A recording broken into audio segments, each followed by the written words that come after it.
Hello everyone, my name is Alicia. I've been diagnosed with borderline personality disorder, and on this channel I talk about my personal experiences with BPD. I share what I've learned from the dialectical behavior therapy program and my thoughts on mental health in general. I've been thinking about the stigma attached to BPD and other mental illnesses a lot lately, and I was wondering, where does that come from? There's this exercise that one of my therapists loves. It's making lists of pros and cons, because everything has both, even dangerous behaviors, even shooting ourselves in the foot. So maybe stigma exists because there's an upside to it? Not for us, but for those who stigmatize us. I imagine people who have encountered relationships that have been damaging to them. People who are traumatized and disappointed and confused, looking desperately for answers to questions that those who abuse them cannot or won't answer. Those people sometimes come across explanations provided by equally traumatized people, telling them that there are red flags to look out for, that there are symptoms and traits and diagnoses, and when they see those, they should run. And then they will be safe. Feeling safe, feeling certain that abuse will never ever happen again. I think this is what those people who have been deeply hurt want more than anything. And I think that because I was one of those people. I also looked for answers in the wrong places. I also believed that those were the ways to keep myself safe. I really do believe that this is where stigma comes from, just like any other sweeping generalization. It comes from fear, and from feeling that you have been caught off guard, you've been duped and used, taken advantage of and betrayed. And I get that. I really, really do. But it's not going to help you. It's not going to make you feel safe. And here's why. Let's say you tell yourself, or someone tells you, that if you meet someone with borderline personality disorder, then you should run. Well, first of all, how will you know that they have BPD? They might not tell you they have it, they might not know they have it, and even if you are a qualified specialist and you could diagnose someone with BPD yourself, you would have to spend time with them in a clinical setting, asking them a lot of questions, learning everything about their life in great detail, often working together with your colleagues to provide a diagnosis. You cannot possibly do that on a couple of dates because it takes time, and also because diagnosing someone without their consent is highly unethical.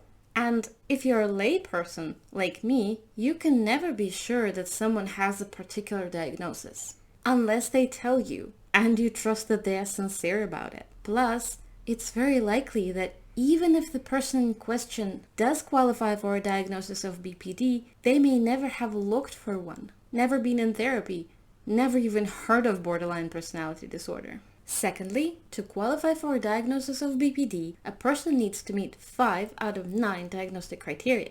That means that there are 256 possible combinations of these criteria. For example, some people with BPD have anger issues and others never even really raise their voice. Some may hop from relationship to relationship, while others may stay married and faithful their whole life. And even if you take several people who meet the same combination of criteria, they won't be identical, because people never are.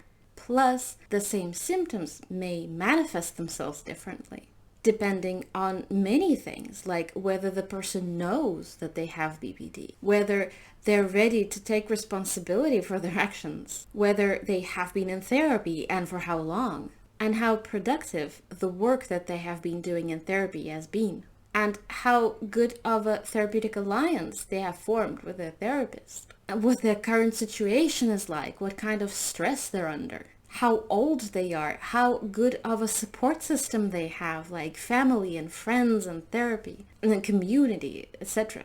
Basically, knowing that someone has been diagnosed with borderline personality disorder gives you no particular insight into who they are as a human being.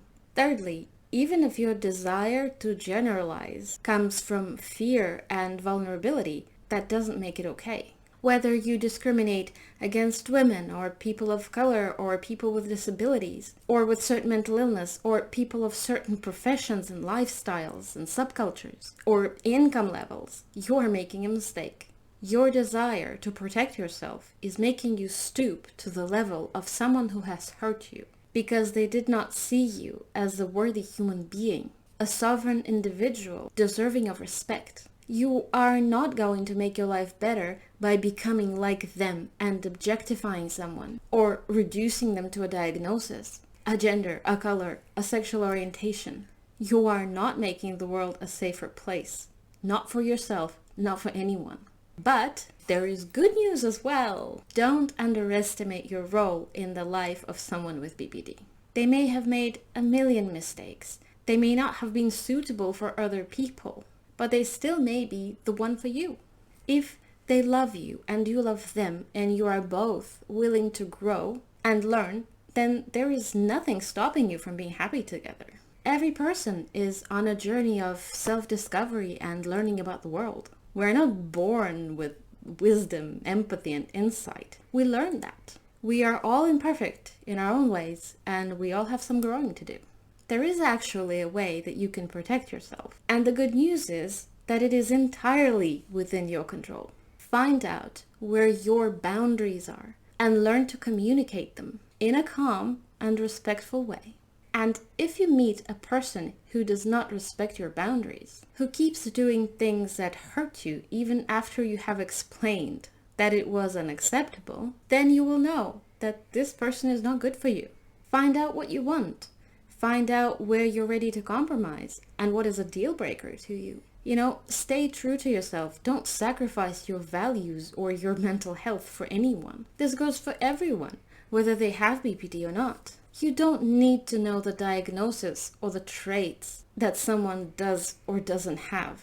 Observing their actions towards you and other people is enough. You deserve to be treated with respect and care, and so do we. So let's be kind, let's be strong, let's be cool. This is it for today. Thank you so much for watching. Please subscribe to my channel, and I'll talk to you, or rather at you, again soon. Bye!